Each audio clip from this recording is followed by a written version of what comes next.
think the internship, which always makes a key role in our education life, because what we learn in our school day, college days, I think much more interesting subjects we can learn it up through the various sessions.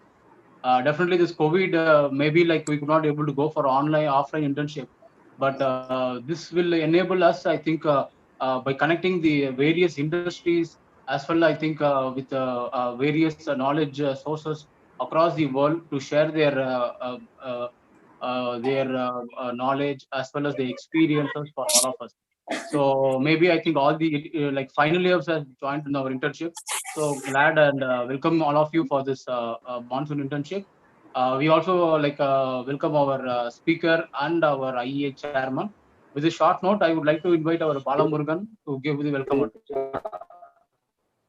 Yes, thank you, Gokul. So, as you said, this COVID situation has given all positive things or negative things. We need not go in depth into it, but still, we can understand that the negative has brought a positive thought process in us, and we engineers have changed the world. So, although doctors are working towards identifying a new process, at least we engineers have come up with a solution. So, I once again welcome all the dignitaries for this program, so especially IEI members and the today's speaker, Sri Ram sir. Welcome you, sir. On behalf of IEI, so the 100 years institutions has brought a lot of changes to the world. Whatever we see today in India or abroad, or it's because of the engineers have brought a tremendous change within this time frame. So that is very much important. So how things are going to bring about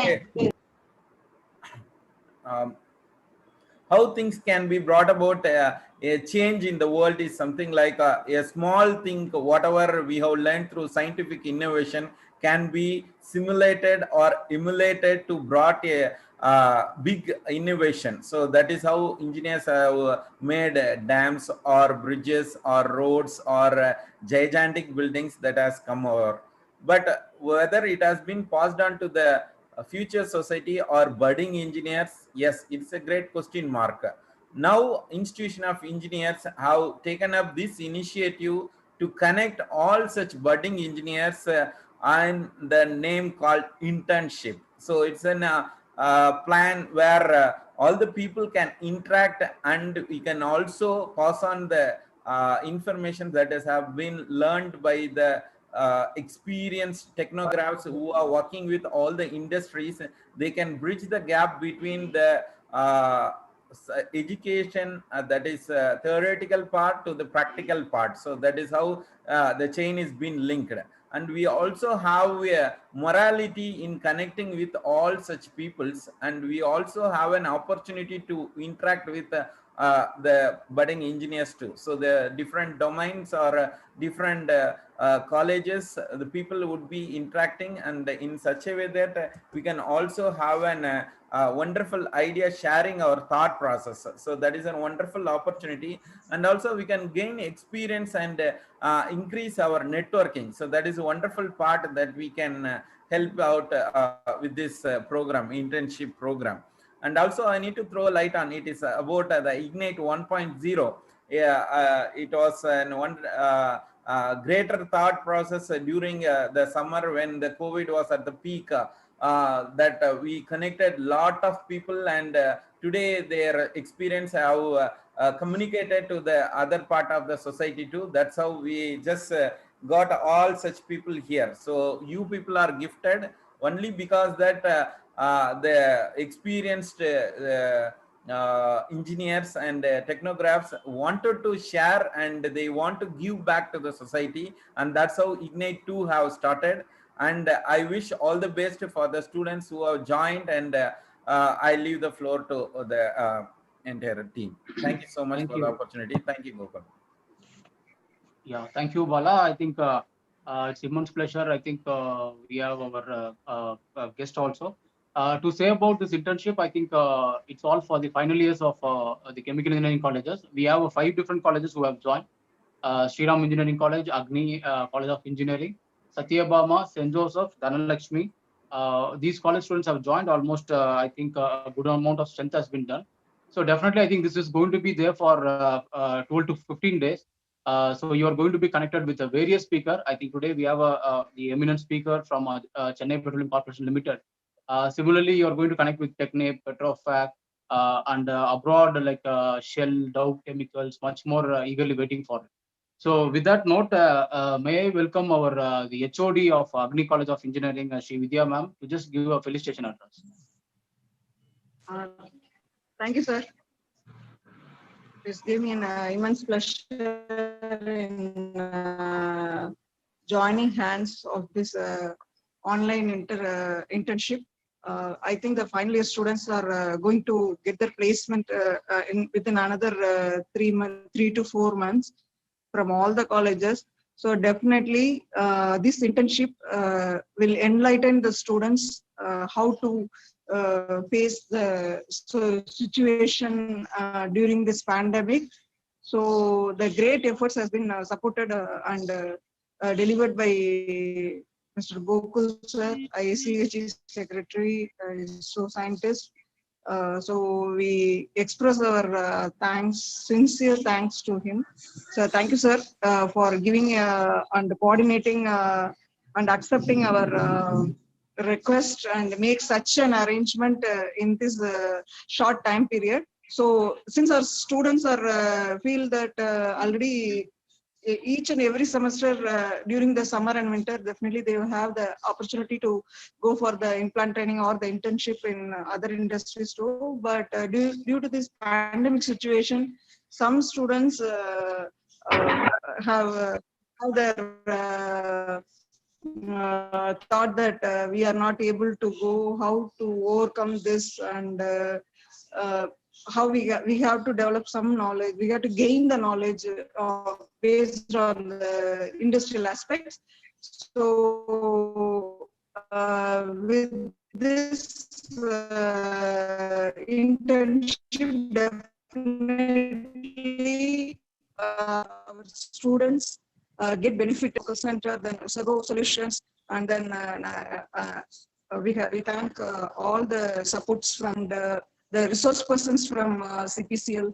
Then we have several resource persons also from Petrofac, then Premier Safety Consultant Solution, then Shell.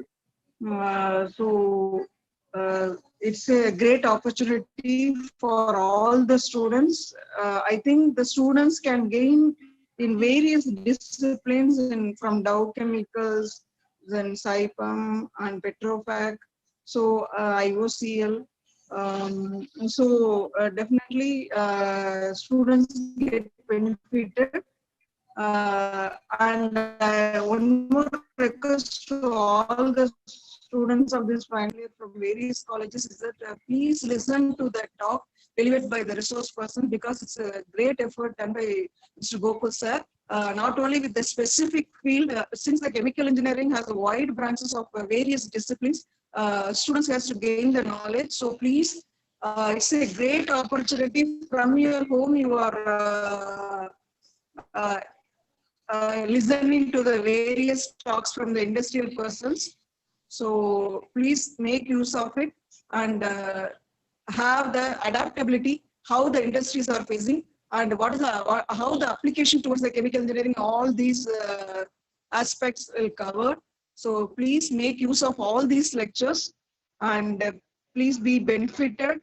And also definitely all our students from various colleges cooperate with this 15 days internship through IACHE CRC. So students, please listen to the talk and please enroll maximum as possible and try to be, not only be attendance is mandatory, you have to listen to the speakers. So please stay in line whenever the links are shared to you. And all the students have the capability of retaining more knowledges by attending this internship. I assure you that definitely you get benefited. And since the through IEI already our Army College of Technology is a local center of Kanchipuram. It's a great effort. So many lectures we have seen. We have the IEA group.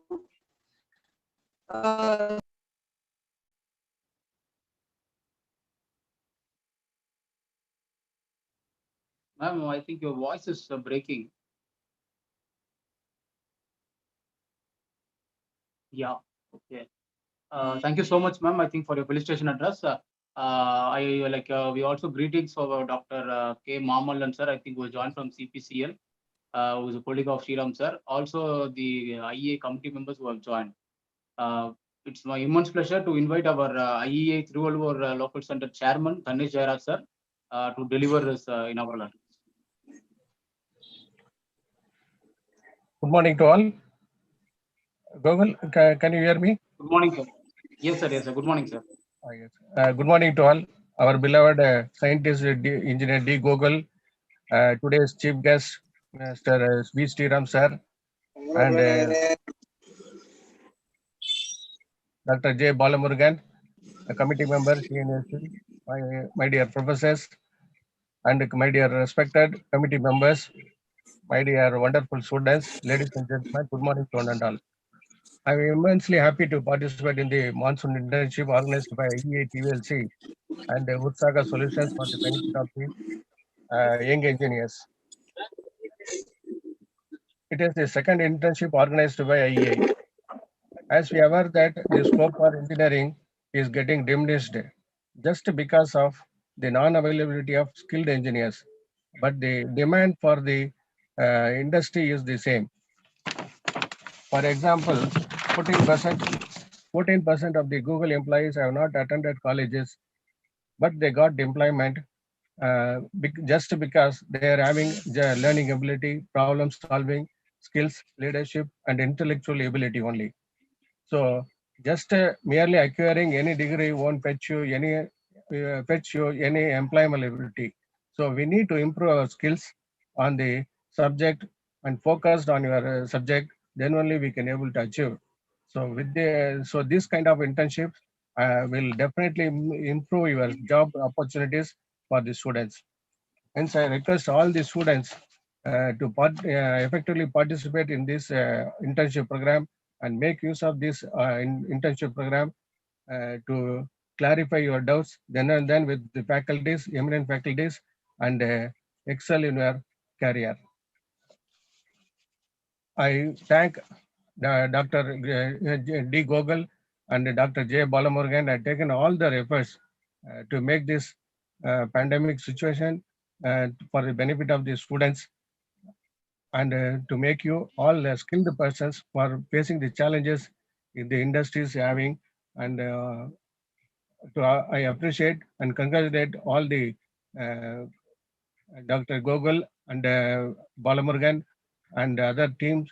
And I also thank the professors from various engineering colleges who actively participated and bring the students for the benefit of their career in the pandemic situation. Even in the Sunday also, we have participated. I thank all the participants.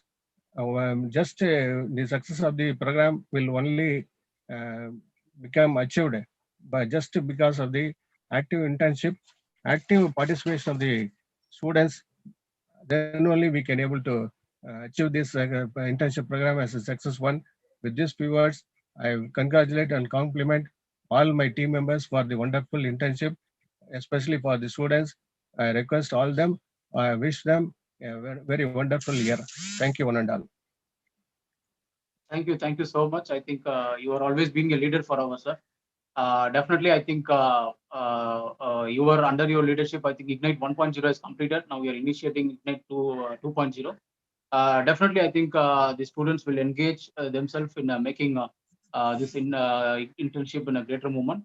Once again, I thank the team of IEI and also the executive body member who has supported and supporting it for the coming days also. Thank you so much, sir, for joining. Since you are in travel also, I think you have joined in the car itself. That itself shows the commitment of our chairman. Thank you so much, sir. With this note, I think we don't want to waste much more time from our speaker. Before that, I would like to thank two people, Dr. Subhashree and also Tilton, who are also behind the screen, doing all the work for this internship starts with like almost for the past 10 days. Let me welcome our Dr. Subhashree ma'am to just give a introduction about our speaker of the day, V. Sriram, sir, who is a DGM of Chennai Petroleum Corporation Limited, Chennai.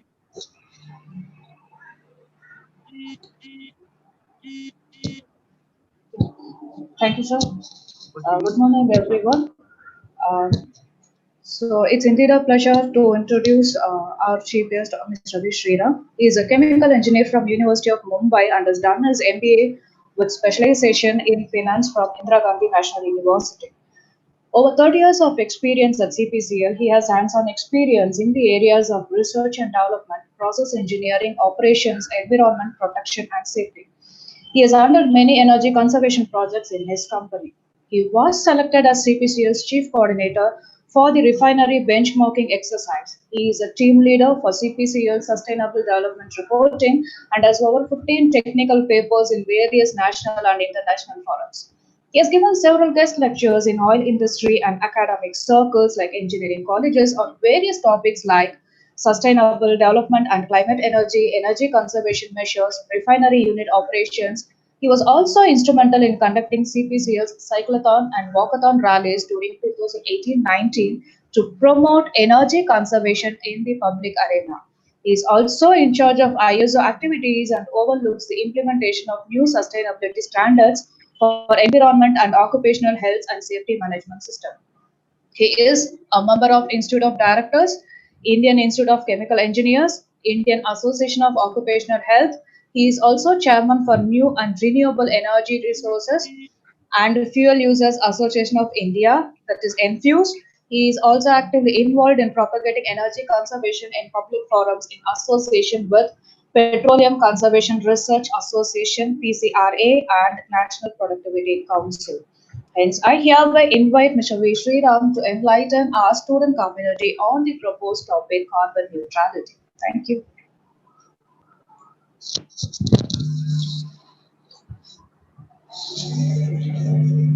Yes, sir. It is over to you, sir. You can start, sir. Thank you so much for joining, sir. Yeah. Good morning, sir. Yes, Thank sir. you. Thank you for the We kind can hear you, introduction. sir. Yeah. Thank you for the kind introduction. I'll straight away go to my lecture. My talk today is on carbon neutrality by 2050. Before that, I just wish to say there's an excellent ambience. Despite the tough situation that we are facing today, things are looking up. In fact, today's paper also it is mentioned by November 15th, the schools and colleges will be gradually opening up. So things are looking up bright.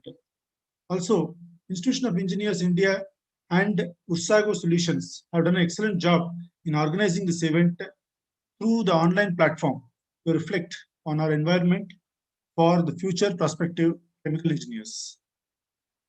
Before this start of this presentation, we saw a 2-minute clip on the exotic birds. There's some amazing land video on exotic birds, and our lecture today has a bearing for that also. Basically, we have to see that the flora and fauna of our planet is sustained. So the lecture actually begins with that itself. Now, I'll just disable my video because for the sake of better internet bandwidth. Just a second.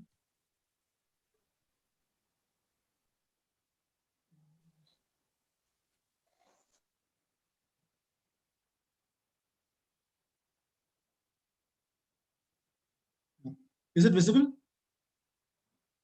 Gokul sir, is it visible? The slides are visible? No, sir. I think you have to share it, sir. 1 second, yeah. Yes, Gokul? Sir, slide. Slide is visible. No, It is not slide is visible, not sir.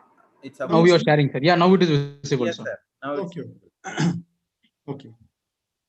I think you can make a PowerPoint mode, sir. Yeah. Yeah, fine, sir. It's perfect. So the global atmospheric temperature variation over the last 150 years indicates a cool period up to 1910. Subsequently, we had the industrialization, and we have seen a marked increase in temperature at 1.5 degrees higher than the cool period of 1900s. In fact, if you note, the temperature rise is quite steep in the last 50 years since 1970. The rapid industrialization and growing modernization during the past century has forced the planners to take drastic measures to conserve our environment, failing which we will experience severe survival issues 40 to 50 years down the line. Also, climate change is affecting the entire world with extreme weather conditions such as drought, heat waves, heavy rain, floods, landslides. Other adverse consequences which we can directly observe is the rising sea levels, ocean acidification, and loss of biodiversity. All these things will be known to you. But now we come to this carbon neutral. Why it's called as the new climate change mantra.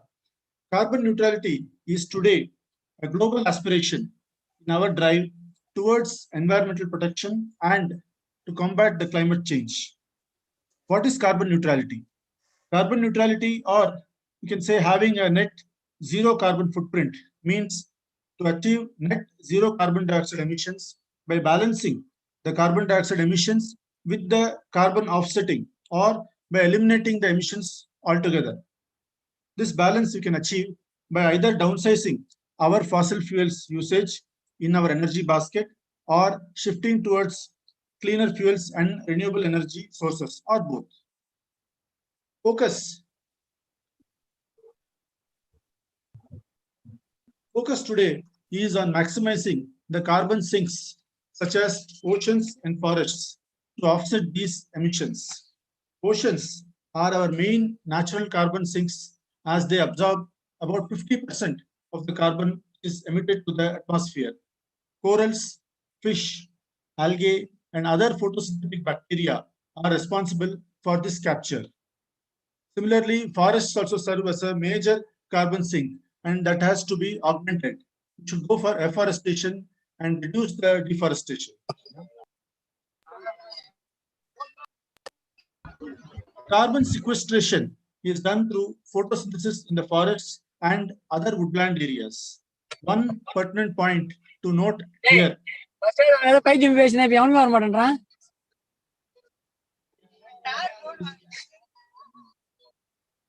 is global warming has a detrimental effect on marine life and carbon and forest covers. This in turn will reduce our carbon sinks. Besides the above natural process of carbon sequestration, there are artificial techniques coming up which extract the carbon from the atmosphere and store it in the Earth's crust. However, these techniques have not acquired the efficiency and maturity required to cope with the extreme changes that climate change poses. A lot more study is being done and yet to be done in this direction. Hence, while carbon sinks are an important tool to combat the climate change, they are not an ultimate solution by themselves. The need of the hour is gradually to shift our dependence from fossil fuels and increase our commitment towards the renewable energy sources. Now, we just have a look at this table. The top 5 polluting countries in terms of carbon dioxide emission is China, US, India, Russia, and Japan. In fact, if you had gone through the recent debates in the US presidential election, this carbon emission was also come as a big matter. And sir, can you please mute the person who is the combined global share of the emission of the two countries, or the top 3 countries, China, US, and India, is 58%. And China and US alone is accounting for 43% of the emissions.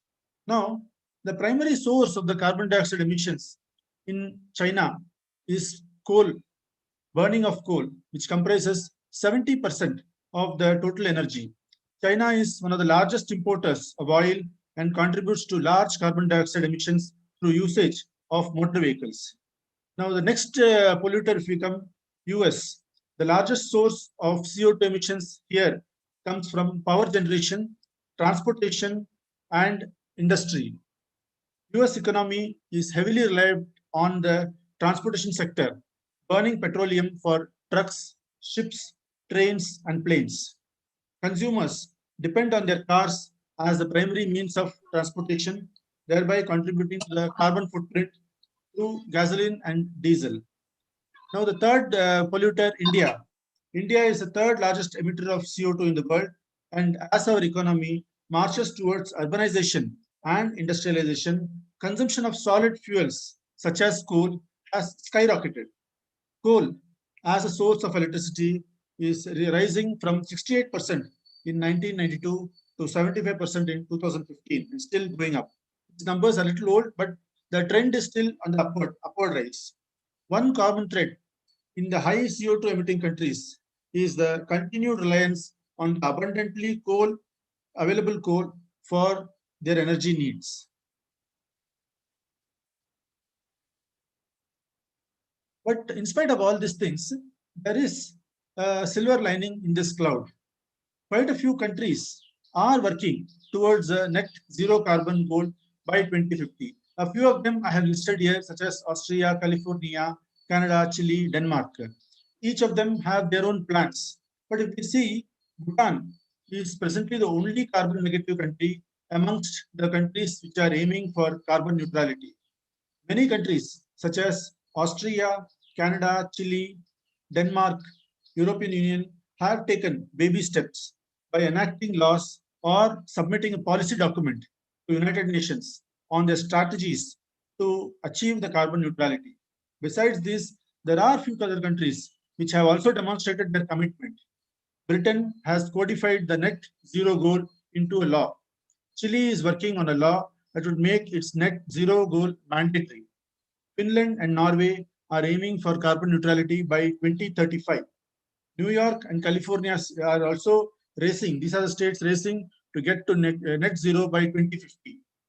Then basically you'll be pleasantly surprised to know that over 50 countries have confirmed to positively zero out the carbon emissions by 2050. But there is a catch in this. There is still a long way to go. These 60 countries are accounting for only 11% of the global emissions. The sizable emitters, the major emitters in this net zero list include Britain, France, and Germany. The other countries are all very small countries with very tiny carbon footprints. And also, the world's biggest polluters, China, US, and India, are missing from this list. How these countries will achieve the net zero goals is ambiguous. Some countries are betting on technological advances such as carbon sequestration, which will offset their coal, their oil and gas drillings, and others are seeking to offset these emissions by buying the credits for green projects. Now we come to this country, which is the only carbon negative country in the world today. Let us focus our attention on this country. This country is ironically sandwiched between the two largest emitters, China and India. Bhutan is a Buddhist kingdom in the Himalayas' eastern edge. It is known for its monasteries, fortresses, dramatic landscapes, and also well known for mountain adventure trekking and hiking. This country has an added bonus. It is the first and presently only carbon negative country in the world. Most countries produce far more carbon dioxide than the world's oceans and plant life to absorb. But this is not the case with Bhutan. The Kingdom of Bhutan stands out from this. 70% of the country is covered in trees. The large amount of forest canopy has made Bhutan into a carbon sink. For the record, Bhutan absorbs 7 million tons of carbon dioxide annually, while it is producing only 2 million tons. So it's net minus 5 million carbon dioxide. It also exports most of the renewable hydroelectric power that it generates from the rivers.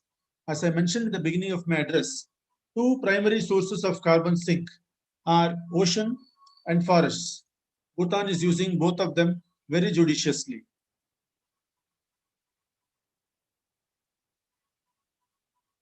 The government of Bhutan has a history of basing decisions on a gross national happiness index rather than economics.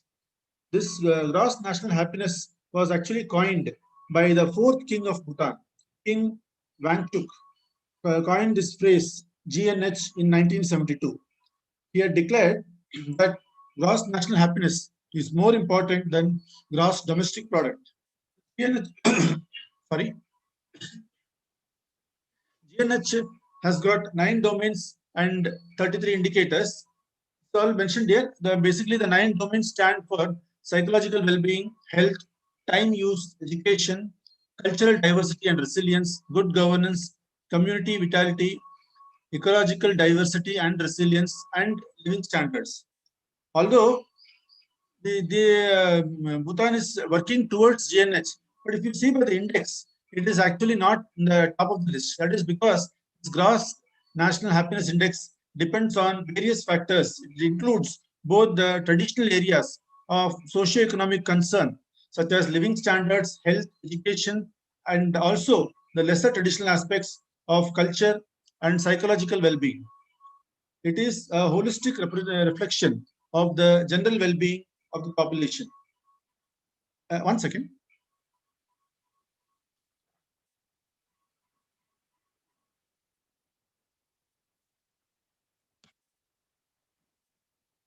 I'm sorry, I just got a phone call. Some of the measures adopted by Bhutan in order to be carbon negative are environmental protection is given a top priority here by the constitution. Log exports are banned. Forested areas should be maintained above 60%. That is a target and it's maintained. Using the free hydroelectric power generated by Bhutan's many rivers instead of the less environmental friendly fossil fuels. Today, Bhutan has a huge carbon negative reputation and greater plans for the future. By 2030, Bhutan plans to reach zero net greenhouse gas emissions and to produce zero waste by increasing its reliance on renewable energy sources such as wind, biogas, and solar power. All the vehicles relying on fossil fuels will eventually be replaced with those running on electricity. Rural farmers are provided with free electricity to minimize their dependence on wood stoves for cooking. Most trees have been planted, and every year the government sets aside resources to conserve the parks and assist the communities who live in the parks to manage the natural resources efficiently, support the activities to prevent hunting and poaching.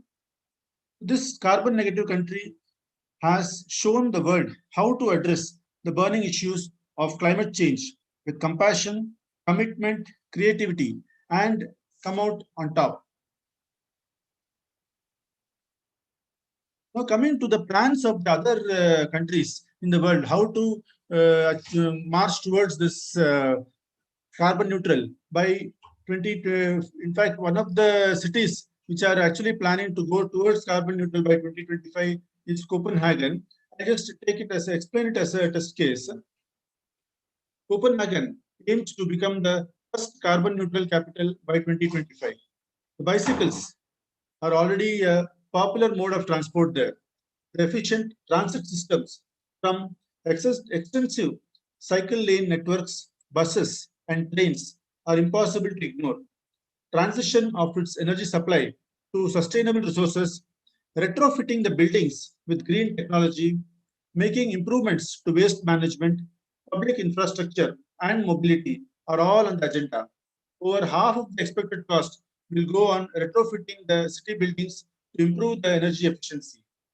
Large chunks of resources are earmarked for replacement of the street lighting and further investment in cycling infrastructure. However, this plan will come at a great cost to the Copenhagen taxpayer. However, the management is also claiming that the investment will make business sense and give direct economic benefits for the city residents. There are plans to convert Nordhaven, that's another city, from an industrial port to a mixed-use residential and commercial neighborhood. They have converted the city into they coined a phrase for the city. It's a 5-minute city, eliminating the need for a car. The city planning is done in such a manner that it will take 5 minutes to walk from your apartment to a kindergarten, to shops, and to public amenities. Further, the new district heating and smart grid integration will provide other cities with a blueprint for how electricity, heat, energy efficient buildings, and transport can be integrated into one intelligent energy system. Now, where does our country, India, stand in this drive towards carbon neutral?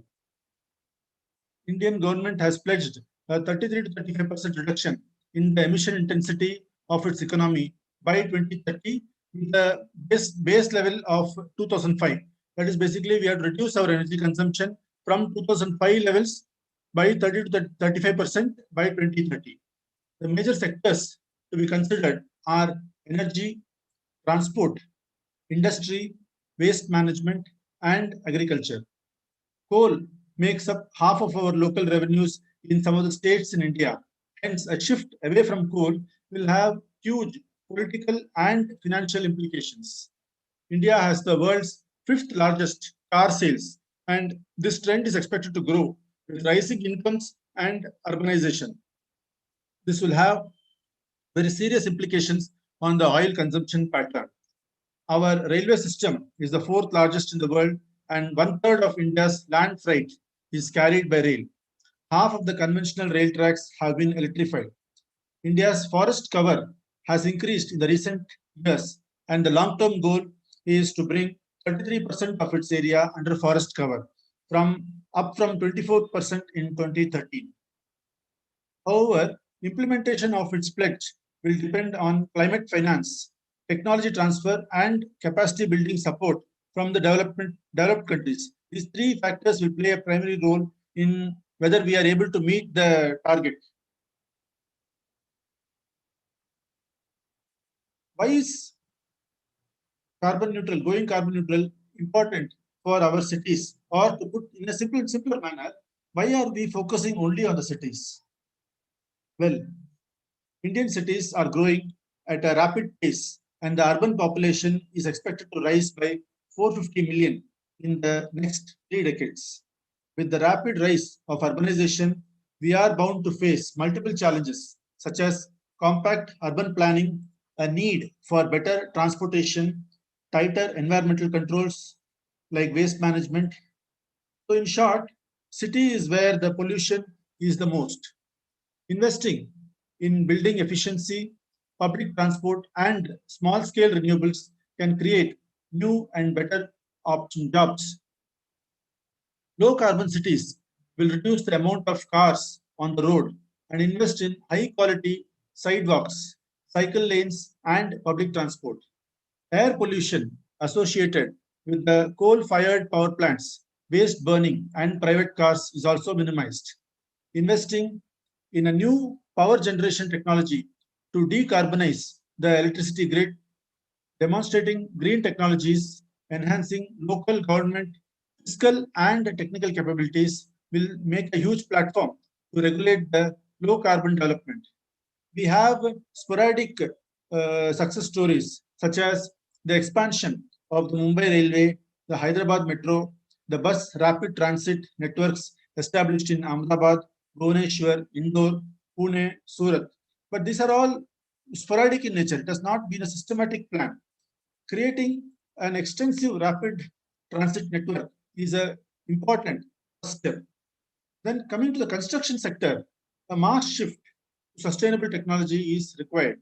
Realty players must adopt a smart new infrastructure and energy efficient green technology. incentivizing the manufacture and purchase of energy efficient appliances at commercial and individual level is imperative to bring about a positive change. We have to encourage people to manage the waste by source segregation and to take up practices like composting to help in the city level. Redesigning the city layouts and enabling streetscapes by creating kitchen terrace community gardens will increase the overall green cover. The fast pace of construction must be balanced by judiciously providing lung spaces between the built clusters. Also, the best practices of other model cities such as Copenhagen, as stated earlier, can be adopted in our cities. We have example of Brazilian cities which are successfully integrated the waste pickers into the waste management systems, creating a vibrant recycling trade in plastic bottles, aluminum cans, and glass bottles. In a certain Kenyan cities are seeing a rapid growth in the small scale solar power, giving the households reliable and affordable electricity. Now, what India has done about that? While these above developments are sporadic and not specifically considered as I mentioned below, as mentioned above, we have a small village in Kerala which has achieved distinction of becoming the first carbon neutral village in India. Meenangadi in Kerala's Wayanad district goes a long way back to nature in a big way. This highly biodiverse region has been witness to a plant population census, a soil audit, energy audit, organic vegetable cultivation, and awareness campaigns against plastic bags. This ambitious project was initiated on June 5, 2016 as part of the World Environment Day celebrations to become carbon neutral by 2020. A concerted drive was launched to expand the forest cover and reduce the carbon emissions with the support of environment advocacy groups such as the MS Swaminathan Research Foundation and Kannur University. Now, how was Meenangadi shortlisted for this venture? Well, Wayanad is one of the 4 climate change hotspots in Kerala. As per a study report, the minimum surface temperature is expected to rise in the Western Ghats by 2 to 4 degrees by 2050. This will retard the paddy production and Wayanad's staple thermosensitive crops such as cardamom, coffee, tea, and black pepper. The above findings and the already massive reduction in the area under paddy cultivation provided the impetus to adopt the carbon neutrality proposal. The activities kicked off by assessing the carbon emission from domestic consumption of electricity, fuels for the 9,000 houses in the area in the panchayat, and for the vehicles. It was also followed by a measurement of the carbon content of the soil and carbon emissions. Various regular and innovative methods were practiced to bring down the carbon levels. The solar power was tapped to reduce the dependency on the conventional energy sources and to set up an LED lamp manufacturing unit to supply the energy efficient light to all the homes. Then second, we had the vegetable farming received a big push with over 70 acres of land being used for cultivation. Carbon neutrality project has made Meenangadi vegetable self-sufficient. Various scientific methods of waste management are practiced. Then 456 individual ponds have been dug to store the water, thereby increasing the groundwater table and produce regular water supply to the wells of the regions. Fishing is done in these ponds. An electric crematorium was installed, thereby reducing the use of wood for crematoriums. Plastic bags in the panchayat markets were replaced with handloom bags. Then free distribution of bicycles to reduce the to students and encourage the people not to use polluting vehicles. All of this looks good. However, at the end it looks good. However, initially many hurdles were faced. The farmers viewed most of these changes with suspicion.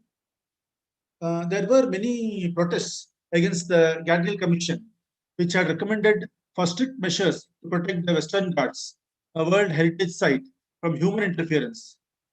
Numerous sessions, seminars, meetings were held by the Panchayat officials to convince the people about the nature and scope of the carbon neutral project in this region. For their untiring efforts, Meenangadi Panchayat has received the Best Panchayat Award for Mahatma Gandhi National Rural Employment Guarantee Act, MGNREGA, implementation for the past 3 years. Now, the moot point is, what is the gain for this locality? There are various advantages while selecting the region for the carbon neutral initiative. Wayanad has 33% forest cover and no major industries causing pollution. The carbon neutrality project promotes agroforestry and gives farmers a source of income while nature would get a green cover. Wayanad is a major exporter of pepper and coffee, and there's a huge demand for products that come from the carbon neutrality zone.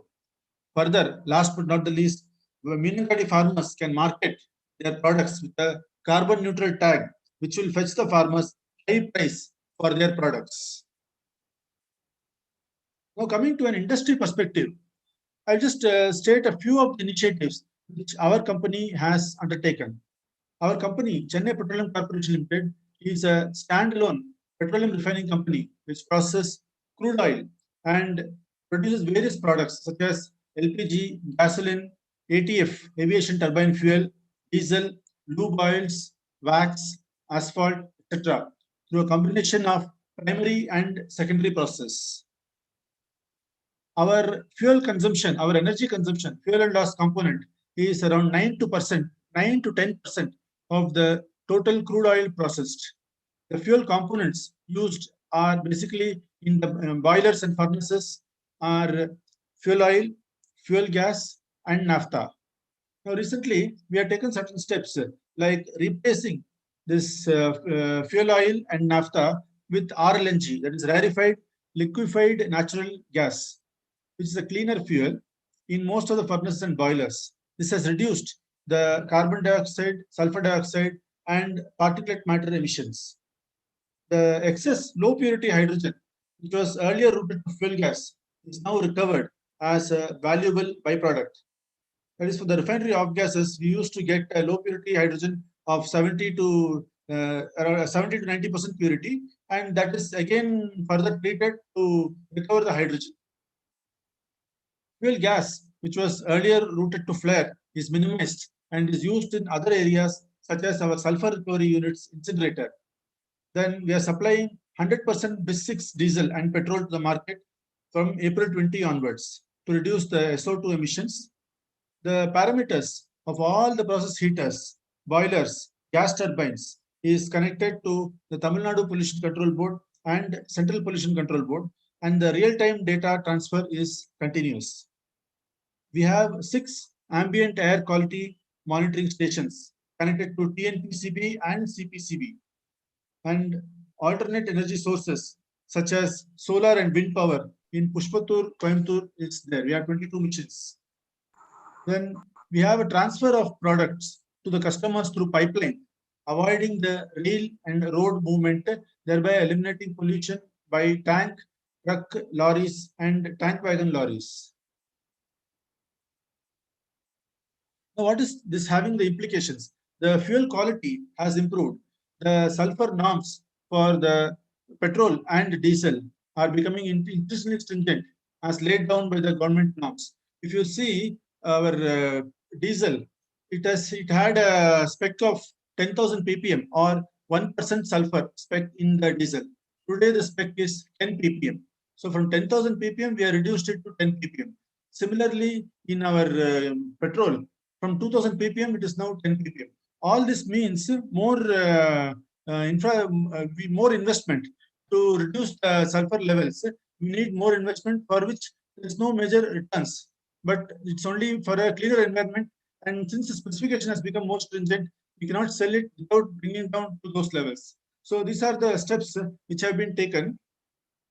This is just a bird's eye view of the steps which are taken. We have got many of the steps which cannot be brought out in this lecture.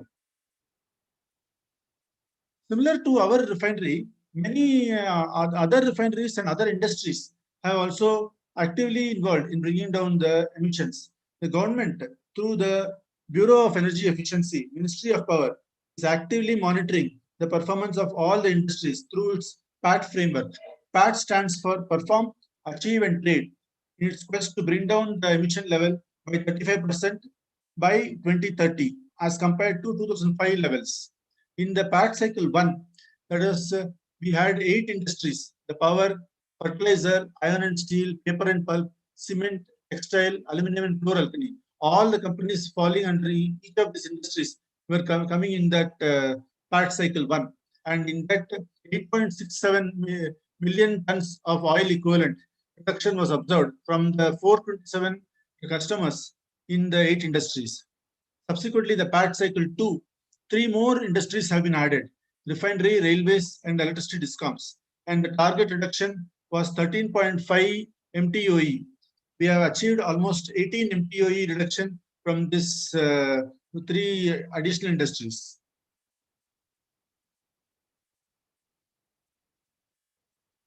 At this juncture, I will just take a quick recap of the major areas in which was covered in my talk.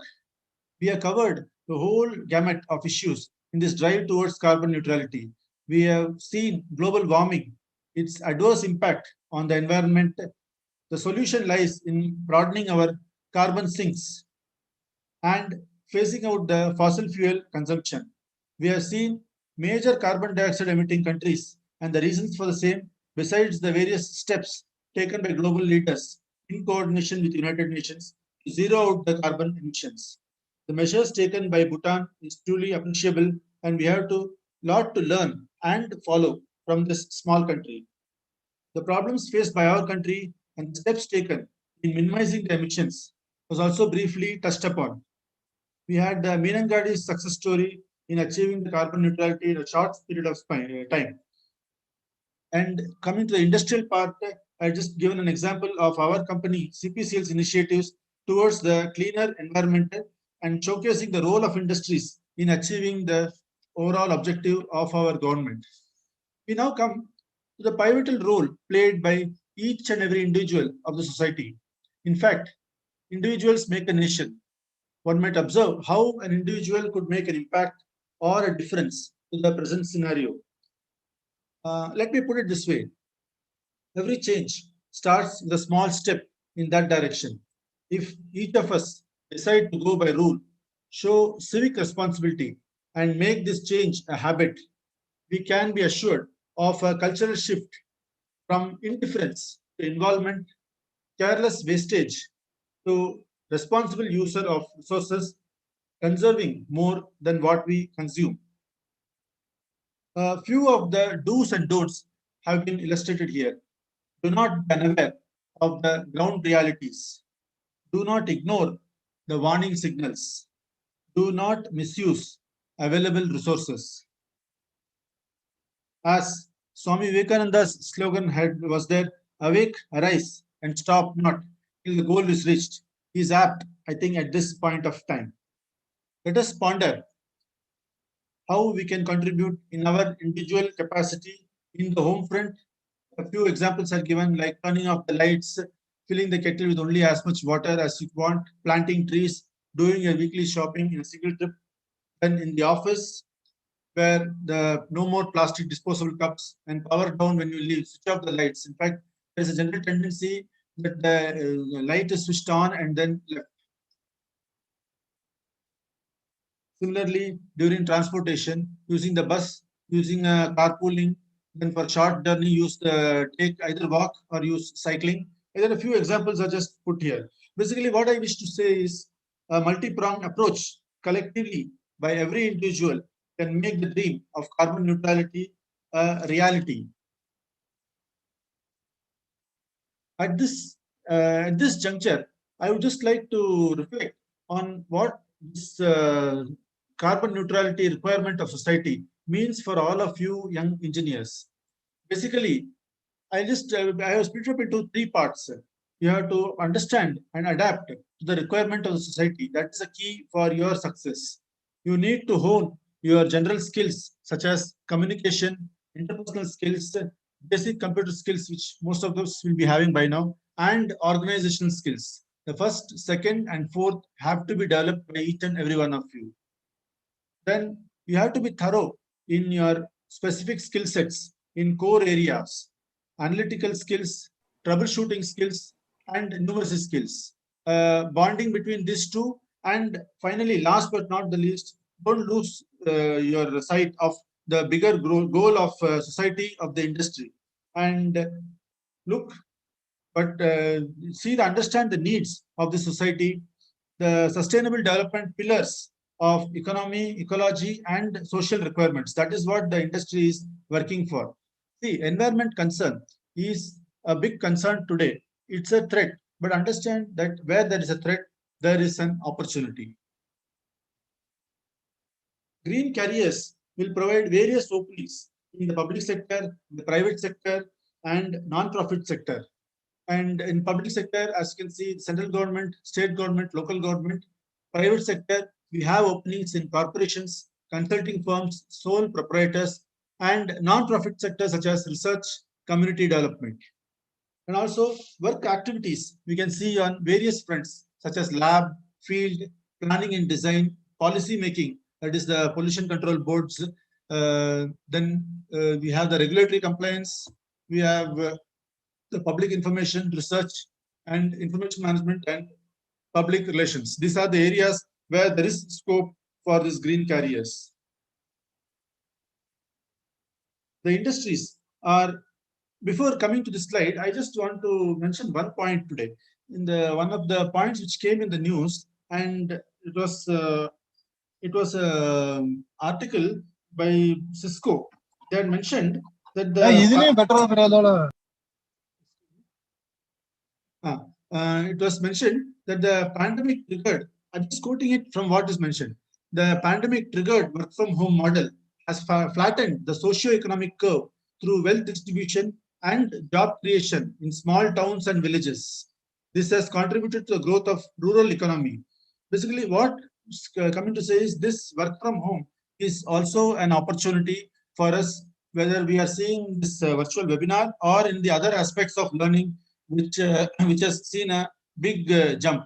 So take all these points as opportunities for growth and self-development. Today, the industries are working towards this goal of meeting the planet's requirement of vibrant economy, a healthy environment, and equitable society. I once again thank the organizers for providing me this platform, and one and all for patiently listening.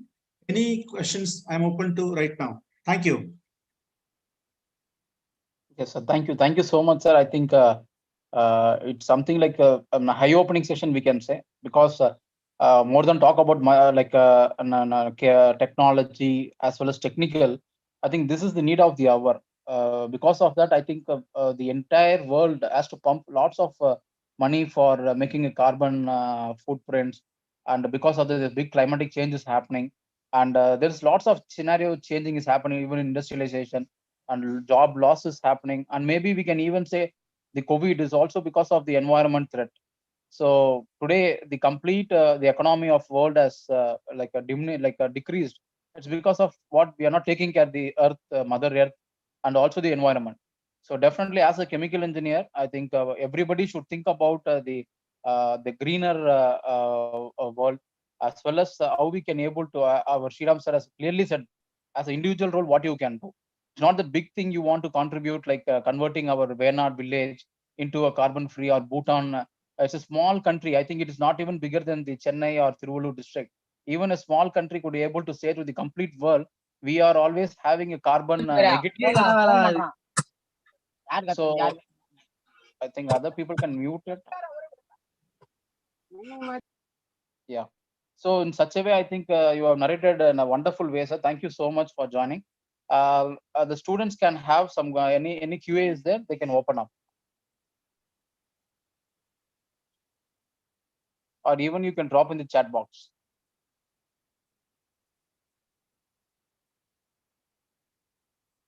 So basically, my idea of this talk was to say that we are thinking we are going to office for working. Now, how that contributes to the larger good, that is we contribute from our office section that goes to the company's goal of making the profit while having a cleaner environment. And that goes towards the, say, the government's requirement of what is required for to get all the industries collectively, so that the country is working towards a carbon neutrality. And that from one country for the across the whole globe. So how we are contributing entirely for the planet. That broad picture we should have when we are looking for the future. This is my take on this. Yes, sir. Can we also have our Dr. Mamalan, sir, I think, who have joined from CPCL, to say a few words? I think last time sir was given a beautiful lecture. And yes, sir, you can also like give a few words. You have to unmute, sir. Yes, sir. Thank you very much, Mr. Gogul. Actually, this is, as you said, this is really eye-opener. Apart from technical aspects, that you can get it from anywhere. Textbook lectures and famous webinars are very famous nowadays. But getting things through the expertised people, that is eminent people like Mr. V. Shriram is really good. I really thank you for having arranged this wonderful webinar on the subject, sir. As Mr. Shriram sir has pointed out, very thoughtfully remembered that students should be focused more on specific skill sets. So whatever you know, you should know. That is, specialization is the order of the day. So that is why he emphasized more on the domain-specific skills. So developing domain-specific skills is very much required in engineering, the engineering students, among engineering students. So that will help definitely the employability of students. So in that aspect, I think Mr. Gogul is doing everything towards that direction only. My special wishes and greetings to you, sir. I thank you one and all for having arranged this excellent seminar, sir. I thank Mr. V. Shriram also. In spite of his busy schedule, he has spent so much time on this preparing the material. It is really a wonderful material to keep. Thank you very much, sir. Thank you so much, sir. I think always the team CPCL gives lots of encouraging session for the younger generation. Thank you so much. Students, you have any QA? I think you can unmute yourself and you can ask. Since I think you're all final years.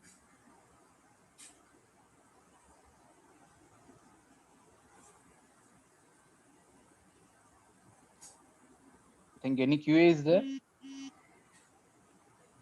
Or you can even put it in chat box.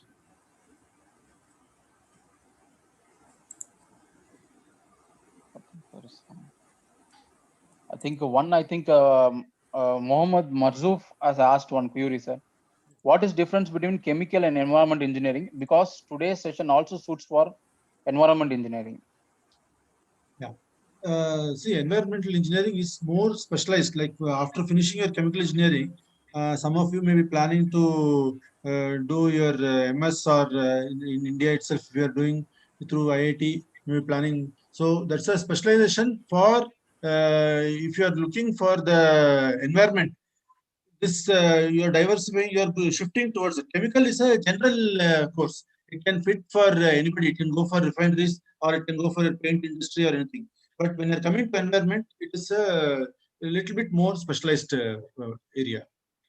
And today, I'll say there is a lot of openings in the environmental field.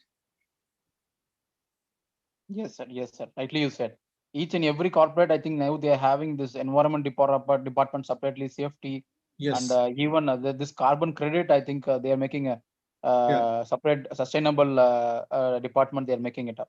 Yeah, so actually, yes, yeah, sir. actually, in fact, I'll put it in another way. For example, say some 15 years, 10 years back, no, any unwanted off gases in the refinery can be flared. But now that flaring is strictly not allowed. We are being watched on a real-time basis by the Central Pollution Control Board and Tamil Nadu Pollution Control Board. And if the flaring is excess, means you will get a notice. So we have to be very careful and we have to reduce our throughputs to avoid the flaring. So that much I can say is the focus, the thrust is there on the environment. And there is a lot of bodies which are watching it also closely. Yeah, rightly you said, sir. Yeah, definitely. I think as a chemical engineer, I think we always people will try to say that we are the people who destroy the environment. Now again, we the people going to conserve the environment. Exactly. So that big opening is happening up. I think the students also can utilize it, because making yourself only a chemical engineer is not going to work it out. So you need to have your own specialization, so that definitely a huge opportunity is going to come up. I think few more queries have come. Muthu Umayal, she has asked, sir, why are electric vehicles not so familiar and easily available among common people? Do they have any disadvantage? No, actually, electric vehicles are quite what they say in the developed countries they have picked up. In India, it's still not picked up, and that is primarily to do with the economics. Basically, we are still not able to sell it as a that is. For example, the cost which you are going to get when you are buying it, and that is basically not yet feasible. That is one reason. And second thing is, in the other countries you have this, charging stations also readily available. Those things have not yet been fully. The infrastructure is still not there. It's in a very nascent stage in India. But that is one of the reasons. But it will definitely come up. In fact, by 2030, and most of developed countries are totally going to shift to these electric vehicles. And we are also, our government is also having a plan for shifting to this sort of vehicles. Okay, sir. There's another question comes from Arun. So much of countries have targeted to achieve zero carbon coal in coming years, but why in India they don't still set a particular years, like a Yeah. targeted year? I think he is asking. Yeah. So actually, as I mentioned in the beginning of my lecture, in some of the states, no, this coal is a very cheap, even though it's a dirty fuel, it's a very cheap, and to shift away from coal, no, it will have a huge political and financial implications. So government has to tread on that cautiously, and only over a period of time, we have to make it mandatory. Then only it will be possible. It has required a collective will of political as well as the financial. Both has to be come into place. Only then we can phase out the coal, not only in India, but other countries also. Okay, sir. There's another question comes from Chandrasekhar. What makes Thank you, sir. RLNG better than the fuel oils used in furnace, etc.? Sir, yeah. So this RLNG is basically nothing but your C1, C2 components, whereas your fuel oil, hence the carbon dioxide emissions from this RLNG is very, very less. Carbon dioxide, sulfur dioxide, particulate matter. Particulate matter and all is very high in terms of when we are burning fuel oil, whereas that is drastically reduced. See, we have, there is a, I'm not very sure of the target, but in our refinery, we cannot burn more than 16 tons of sulfur per day. That is the limit. So if we have to adhere to that limit, we have to take care of the fuel components which we are burning. So that is why we are closely phasing out this fuel oil and replacing it with the cleaner fuel such as natural gas. Yes, sir. There's another question from Tamil Selvan. Why not we utilize carbon in another way instead of achieving zero carbon? I didn't understand the question, sir. He's asking that as we like, why not we utilize carbon in another way of applications instead of achieving zero carbon? He's saying that why we need to go for zero carbon. The same carbon can be used in various applications, whether it is applicable. Yeah, that is true. See, actually, in some of the developed countries like Canada, they have done some research where the carbon dioxide can be, that carbon dioxide is emitted to the atmosphere from these refineries and other chemical industries. They are all brought together, and you do carbon capture or carbon sequestration, what I had mentioned. But in India also, we are trying this in a very pilot scale. It is still not yet commercialized. As you say, end of the day, all these things are all, it should be economically viable model. Then only it will get this for going forward. So in Canada, I know very well that they have gone for this, and in one or two places, they are actually capturing the CO2s from the industry, and they are converting it back to power. They are making power out of it. But here it is not yet, that model is still in a very nascent stage only. We are still doing research on that. We are not yet gone full-fledged in that. Our ways of reducing is basically by replacing with cleaner fuels. We are not yet gone to the artificial carbon sequestration. We are not yet gone in a bigger manner. Yes, sir. Thank you so much, sir. I think if any other further query, I think the students can give up.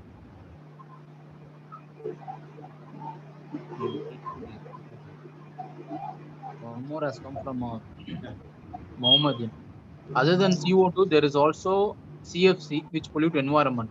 How to Yes, reduce that? CFC to actually some of these pollutants are in fact banned for usage by the government itself. That is the only way the government is taking steps for reducing it, whether it is CFC or this tetraethyl lead which are using in gasoline. All of these which are pollutants, that step is taken by the government bodies such as this pollution control boards, and that is the only way to reduce it. Okay, sir. No more, I think, further questions from our students.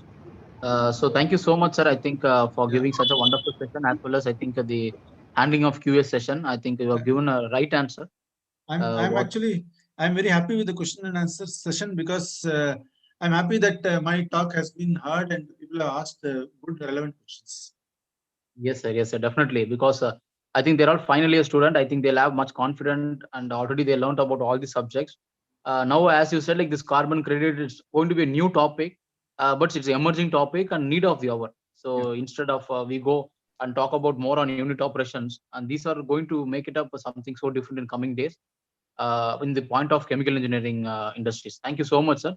May I invite our Dr. Subhasri ma'am to deliver the vote of thanks.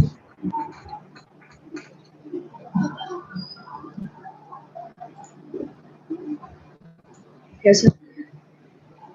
Good afternoon. I, on behalf of the organizing team, on my own behalf, extend a very hearty vote of thanks to IEI, Ursago Solutions, and Indian Institute of Chemical Engineers for being the base for this internship program.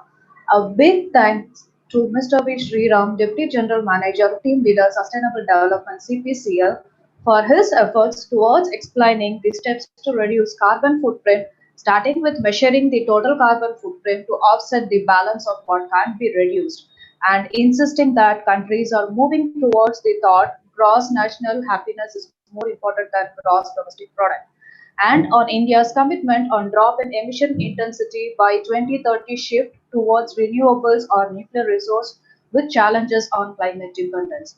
I do thank Dr. Srividya, Head Agni College of Engineering, Dr. Jayarajan, Chairman IEA TVLC, and Dr. Mamalan for gracing this inaugural event and sharing with us your opinions today. I indeed thank all other dignitaries for their distinguished presence on this session, and I thank all the active students for being on time and attending this session with a well-maintained decorum. Thank you all. Yes, ma'am. Thank you so much. Okay, sir. I think with this we can close up. Thank you, sir. Thank you, Sriram, sir. I think in the busy schedule of Sunday, I think maybe your personal time, I think you have given for the students, especially for the chemical engineering students. So they'll be so happy. Thank you, sir. Pleasure. Okay, sir.